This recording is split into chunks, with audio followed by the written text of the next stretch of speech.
Hey everyone, we're going to work on hot topic number 8, talk about sequences and recursive sequences, which is part of the Algebra Common Core curriculum. So the idea with a lot of these sequences is you have a list of numbers, and in the question, so like for example, this question list is question 10. In the question, they give you a number to start with. Sometimes they'll label it F0, sometimes F1. They might use A also. So like if you look at this right here, the 0 term, they're calling it, is 2.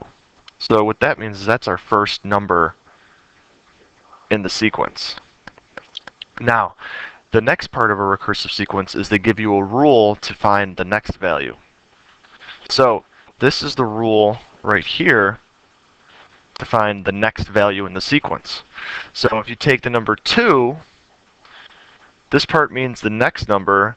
You take the number 2, and what they want you to do is put that number 2 in for f of n. So what's going to end up happening, and I'll put this over on the side, what you'd put in the calculator is you'd put -2,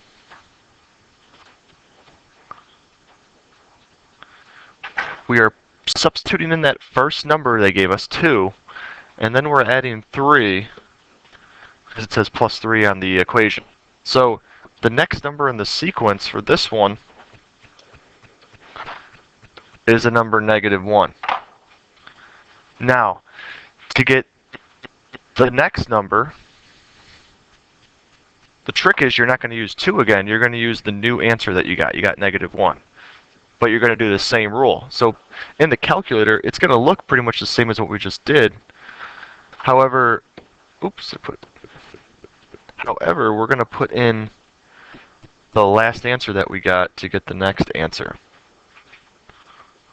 So, the next answer is 5. Now, you have to keep track of which term you're at. So like 2 represented f of 0, -1 represents f of 1, and then 5 represents f of 2.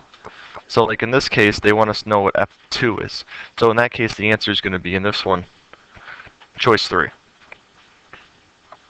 So one way they can give you a sequence is kind of like this question, some of the other ones. They could give you a recursive function.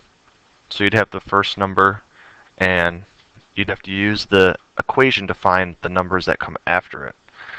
If you look at, which is labeled as question 1, I'll erase this out of the way. Move this calculator to the other side. I'm looking at this question labeled as 1.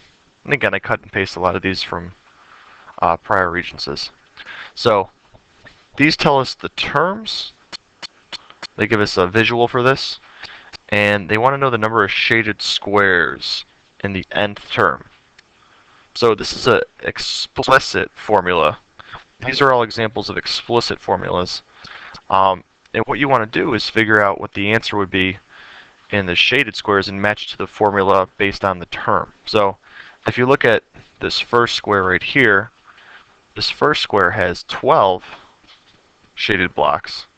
And then the second square ends up with 16. The third one ends up with 20. So if we're trying to find the first term, notice that I put 1 where the n was in each of these formulas. So that means I would put in, let's say I was checking answer 4. I'd put in 1 where the n is in the explicit formula. So like in this case, this would go in the calculator. I'd have 4 parentheses 1 plus 2. And this one is not the answer because I get 6 out. I know that right now. And I should get 12 based on the visuals above. So that's what you want to do with an explicit formula. Whatever term you're trying to find, you substitute that number in. If it's a recursive formula, you're substituting the previous answer in. So that's the difference between those two. Okay. So look for the word, like you'll see it in some of these, it says recursive. If it says recursive, expect to see 2 different equations. But if it's an explicit one, it's more like a function. You only have 1 equation to work with.